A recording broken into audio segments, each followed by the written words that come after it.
In this video, I'm going to show you how to turn off location services on iPhone. So this is used for apps that kind of track you, GPS locations and stuff like that. And if you want to turn this stuff off, it's real easy to do.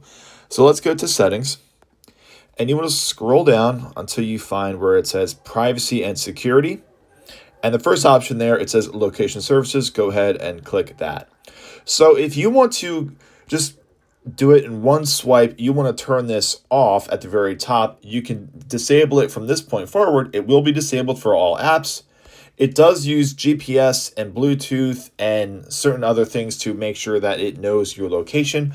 But what you can do is go through specific apps and turn it off for those apps.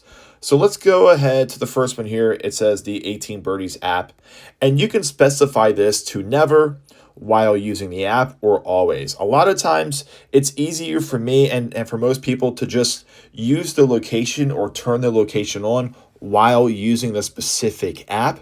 So you can really go through and customize all of these apps and see what your location wants to be. And it's up to you to really tailor-made it to anything that you want. So you can change this to never. Really doesn't matter. It's all up to your choice. But that's it. It's super simple and super easy to turn off location services on your